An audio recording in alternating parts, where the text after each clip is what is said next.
ओम शांति। आज 31 जुलाई 2024 के ईश्वरी मधुर महावाक्य सुनते हैं। मीठे बच्चे, तुम्हें अपना टाइम वेस्ट नहीं करना है। अंदर में नॉलेज का सिमरण करते रहो तो निंद्रा जीत बन जाएंगे, उबासी आदि नहीं आएगी। आज के मूल्य से प्रश्न है, तुम बच्चे बाप पर फिदा क्यों हुए हो? फिदा होने का अर्थ क्या है? उत्तर है, फिदा होना अर्थात बाप की याद में समा जाना। जब याद में समा जाते हो तो आत्मा रूपी बैटरी चार्ज हो जाती है। आत्मा रूपी बैटरी निराकार बाप से जुड़ती है तो बैटरी चार्ज हो जाती है, विकर्म विनाश हो जाते हैं, कमाई जमा हो जाती है। ओम शांति। रूहानी बाप बैठ रूहानी बच्चों को समझाते हैं। अब यहाँ तुम शरीर के साथ बैठे हो, जानते हो मृत्यु लोक में यह अंतिम शरीर है। फिर क्या होगा? फिर बाप के साथ शांति धाम में इकट्ठे होंगे। यह शरीर नहीं होगा। फिर स्वर्ग में आएंगे तो नंबरवार पुरुषार्थ अनुसार सब तो इकट्ठे नहीं आएंगे। यह राजधानी स्थापन हो रही है। जैसे बाप शांति का सुख का सागर है, बच्चों को भी ऐसा शांति का सुख का सागर बना रहे हैं। फिर जाकर शांति धाम में विराजमान होना है तो बाप को, घर को और सुखधाम को याद करना है। यहाँ तुम जितना जितना इस अवस्था में बैठते हो, तुम्हारे जन्म जन्मांतर के पाप भस्म होते हैं। इसको कहा जाता है योगाग्नि। सन्यासी कोई सर्वशक्तिमान से योग नहीं लगाते, वह तो रहने के स्थान ब्रह्म से योग लगाते हैं। वह है तत्व योगी, ब्रह्म अथवा तत्व से योग लगाने वाले। यहाँ जीव आत्माओं का खेल होता है। वहाँ स्वीट होम में सिर्फ आत्माएं रहती हैं। उस स्वीट होम में जाने के लिए सारी दुनिया पुरुषार्थ करती है। सन्यासी भी कहते हैं हम ब्रह्म में लीन हो जाएं। ऐसा नहीं कहते हम ब्रह्म में जाकर निवास करें। यह तो तुम बच्चे अब समझ गए हो। भक्ति मार्ग में कितनी खिटखिट सुनते रहते हैं। यहाँ तो बाप आकर सिर्फ 2 अक्षर ही समझाते हैं। जैसे मंत्र जपते हैं ना, कोई गुरु को याद करते हैं, कोई किसी को याद करते हैं, स्टूडेंट टीचर को याद करते हैं। अभी तुम बच्चों को सिर्फ बाप और घर की याद है। बाप से तुम वर्षा लेते हो शांति धाम और सुख धाम का, वही दिल में याद रहता है। मुख से कुछ बोलना नहीं है। बुद्धि से तुम जानते हो शांति धाम के बाद है सुख धाम। हम पहले मुक्ति में फिर जीवन मुक्ति में जाएंगे। मुक्ति जीवन मुक्ति दाता एक ही बाप है। बाप बच्चों को बार बार समझाते हैं, टाइम वेस्ट नहीं करना चाहिए। जन्म जन्मांतर के पापों का बोझा सिर पर है। इस जन्म के पापों आदि की तो स्मृति रहती है। सतयुग में यह बातें होती नहीं। यहाँ बच्चे जानते हैं जन्म जन्मांतर के पापों का बोझा है। नंबर 1 है काम विकार का विकर। तो जन्म जन्मांतर करते आए हो और बाप की निंदा भी बहुत की है। बाप जो सर्व को सद्गति देते, उनकी कितनी निंदा की है, यह सब ध्यान में रखना है। अब जितना हो सके बाप को याद करने का पुरुषार्थ करना है। वास्तव में वाह सद्गुरु कहा जाता है, गुरु भी नहीं। वाह गुरु का कोई अर्थ नहीं। वाह सद्गुरु, मुक्ति जीवन मुक्ति वही देते हैं ना। वह गुरु तो अनेक हैं, यह है एक सद्गुरु। तुम लोगों ने गुरु तो बहुत किए हैं। हर जन्म में 2-4 गुरु करते हैं। गुरु करके फिर और स्थान पर जाते हैं। शायद यहाँ से अच्छा रास्ता मिल जाए। ट्रायल करते रहते हैं और गुरुओं से, परंतु मिलता कुछ भी नहीं। अभी तुम बच्चे जानते हो यहाँ तो रहना नहीं है, सबको जाना है शांति धाम। बाप तुम्हारे निमंत्रण पर आए हैं, तुमको याद दिलाते हैं। तुमने हमको कहा है कि आओ हमको पतित से पावन बनाओ। पावन शांति धाम भी है, सुख धाम भी है। बुलाते हैं हमको घर ले जाओ। घर सबको याद है। आत्मा फट से कहेगी हमारा निवास स्थान परम धाम है। परम पिता परम आत्मा भी परम धाम में रहते हैं, हम भी परम धाम में रहते हैं। अब बाप ने समझाया है तुम पर बृहस्पति की दशा बैठी हुई है। यह है बेहद की बात। बेहद की दशा सब पर बैठी है, चक्र फिरता रहता है। हम ही सुख से दुख में, फिर दुख से सुख में आते हैं।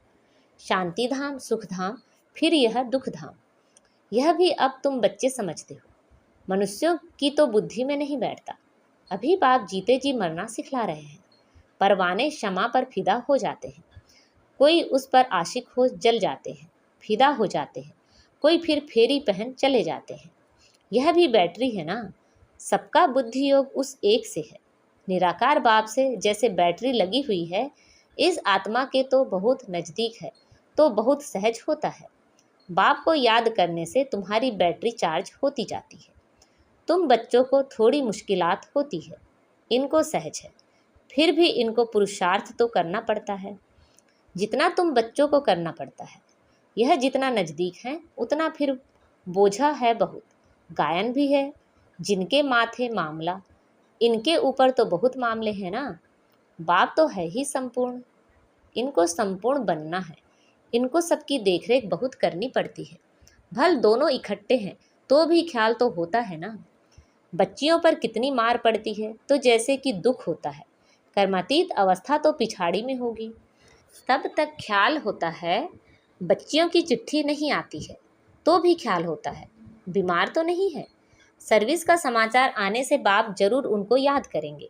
बाबा इस तन से सर्विस करते हैं, कभी मुरली थोड़ी चलती है। यूं तो भल 2-4 रोज मुरली ना भी आए, तुम्हारे पास पॉइंट रहती हैं।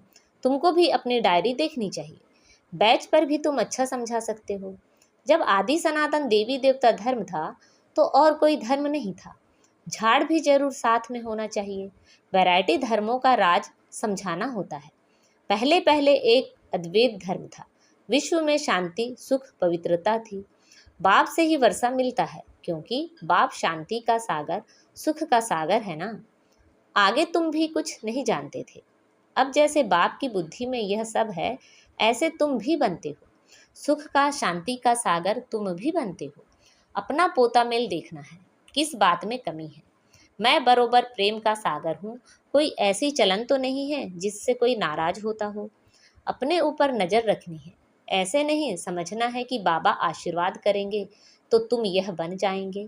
नहीं, बाप कहते हैं मैं ड्रामा अनुसार अपने समय पर आया हूँ, मेरा यह कल्प कल्प का प्रोग्राम है, यह ज्ञान दूसरा कोई दे ना सके। सत बाप सत टीचर सदगुरु एक ही है, यह भी पक्का निश्चय है तो तुम्हारी विजय है। इतने अनेक धर्म जो हैं उन सबका विनाश होना ही है।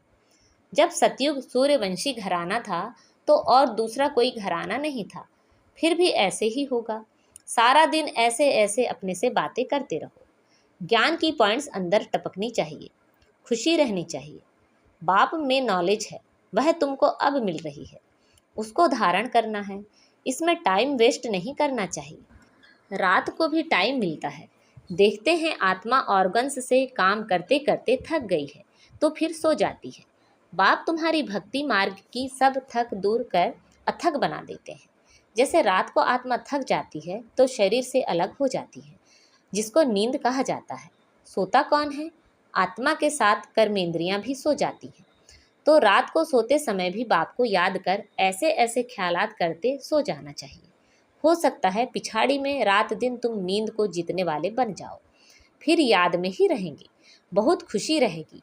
84 के चक्र को फिराते रहेंगे, उबासी व पिन की झुटका आदि नहीं आएगी।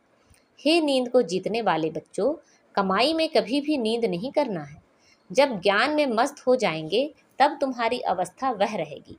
यहाँ तुम थोड़ा टाइम बैठते हो तो कभी उबासी या झुटका नहीं आना चाहिए, और तरफ अटेंशन जाने से फिर उबासी आएगी। तुम बच्चों को यह भी ध्यान में रखना है कि हमको औरों को भी आप समान बनाना है। प्रजा तो चाहिए ना, नहीं तो राजा कैसे बनेंगे। धन दिए धन ना खुटे, दूसरे को समझाएंगे, दान देते रहेंगे तो कभी खुटेगा नहीं, नहीं तो जमा नहीं होगा। मनुष्य तो बहुत मनहूस भी होते हैं, धन पर बहुत लड़ाई झगड़े हो पड़ते हैं। यहाँ बाप कहते हैं तुमको हम यह अविनाशी धन देता हूँ तो तुम फिर औरों को देते रहो, इसमें मनहूस नहीं बनना है। दान नहीं देते हैं तो गोया है ही नहीं। यह कमाई ऐसी है, इसमें लड़ाई आदि की बात नहीं, इसको कहा जाता है गुप्त। तुम हो इनकॉग्निटो वॉरियर्स, 5 विकारों के साथ तुम लड़ते हो, तुमको अननोन वॉरियर्स कहा जाता है। प्यादों का लश्कर बहुत होता है, यहाँ भी ऐसे है। प्रजा बहुत है, बाकी कैप्टन मेजर आदि सब है। तुम सेना हो, उसमें भी नंबरवार है। बाबा समझेंगे यह कमांडर है, यह मेजर है, महारथी घोड़े सवार है ना। यह तो बाप जानते हैं, 3 प्रकार के समझाने वाले हैं। तुम व्यापार करते हो अविनाशी ज्ञान रत्नों का, जैसे वह भी व्यापार सिखलाते हैं। गुरु चला जाता है तो उसके पिछाड़ी चेले चलाते हैं ना। वह है स्थूल, यह फिर है सूक्ष्म। अनेक प्रकार के धर्म हैं, हर एक की अपनी अपनी मत है। तुम भी जाकर उन्हों का सुन सकते हो, वह लोग क्या सिखलाते हैं, क्या क्या सुनाते हैं।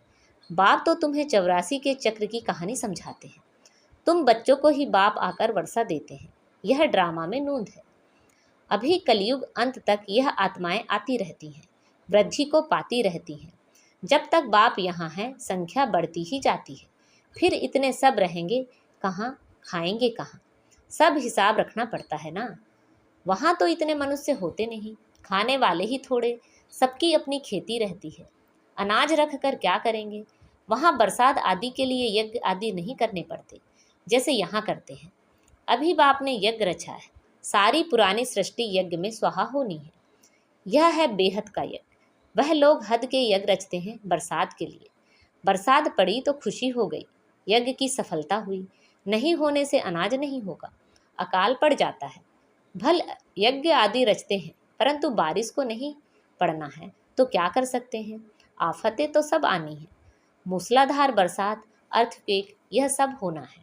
ड्रामा के चक्र को तो तुम बच्चे ने समझा है, यह चक्र भी बहुत बड़ा होना चाहिए। एडवर्टाइज बड़े बड़े स्थानों में लगी हुई होगी तो बड़े बड़े लोग पढ़ेंगे, समझ जाएंगे कि अब बरोबर पुरुषोत्तम संगम युग है। कलयुग में बहुत मनुष्य हैं, सतयुग में थोड़े मनुष्य होते हैं, तो बाकी सब इतने जरूर खत्म हो जाएंगे। शिव जयंती माना ही स्वर्ग जयंती, लक्ष्मी नारायण जयंती। बात तो बड़ी सहज है, शिव जयंती मनाई जाती है। वह है बेहद का बाप, उसने ही स्वर्ग की स्थापना की थी। कल की बात है, तुम स्वर्गवासी थे। यह तो बहुत सहज बात है। बच्चों को अच्छी रीति समझकर और समझाना है, खुशी में भी रहना है।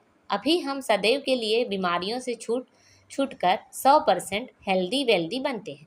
बाकी थोड़ा समय है, भल कितने भी दुख मौत आदि होंगे, तुम उस समय बहुत खुशी में होंगे। तुम जानते हो मौत तो होना ही है, कल्प कल्प का यह खेल है।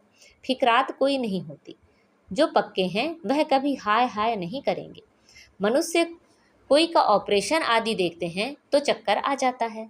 अभी तो कितना बड़ा मौत होगा, तुम बच्चे समझते हो, यह सब तो होना ही है।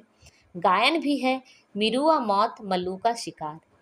इस पुरानी दुनिया में तो बहुत दुख उठाया है, अब नई दुनिया में जाना है। अच्छा, मीठे मीठे से खिलते बच्चों प्रति माता पिता बाप दादा का याद प्यार और गुड मॉर्निंग। रूहानी बाप की रूहानी बच्चों को नमस्ते। हम सब रूहानी बच्चों की रूहानी माता पिता बाप दादा को याद प्यार गुड मॉर्निंग और नमस्ते। आज की मुरली से धारणा के लिए मुख्य सार हैं। बाप से अविनाशी ज्ञान धन लेकर दूसरों को दान करना है। ज्ञान दान करने में मनहूस नहीं बनना है। ज्ञान की पॉइंट्स अंदर टपकती रहे। राजा बनने के लिए प्रजा जरूर बनानी है। अपना पोता मेल देखना है। मैं बाप समान प्रेम का सागर बना हूँ, कभी किसी को नाराज तो नहीं करता हूँ, अपनी चलन पर पूरी नज़र है। आज बाबा ने हमें वरदान दिया है, ज्ञान के साथ गुणों को इमर्ज कर सर्वगुण संपन्न बनने वाले गुण मूर्त भाव। ज्ञान के साथ गुणों को इमर्ज कर सर्वगुण संपन्न बनने वाले गुण मूर्त भाव। हर एक में ज्ञान बहुत है, लेकिन अब आवश्यकता है गुणों को इमर्ज करने की। इसलिए विशेष कर्म द्वारा गुणदाता बनो। संकल्प करो कि मुझे सदा गुणमूर्त बन सबको गुणमूर्त बनाने के कर्तव्य में तत्पर रहना है। इससे व्यर्थ देखने, सुनने व करने की फुर्सत नहीं मिलेगी। इस विधि से स्वयं की व सर्व की कमजोरियां सहज समाप्त हो जाएंगी। तो इसमें हर एक अपने को निमित्त अव्वल नंबर समझ सर्वगुण संपन्न बनने और बनाने का एग्जाम्पल बनो। आज का स्लोगन है, मनसा द्वारा योगदान, वाचा द्वारा ज्ञान दान और कर्मणा द्वारा गुणों का दान करो। मनसा द्वारा योगदान, वाचा द्वारा ज्ञान दान और कर्मणा द्वारा गुणों का दान करो। अच्छा अच्छा। ओम शांति।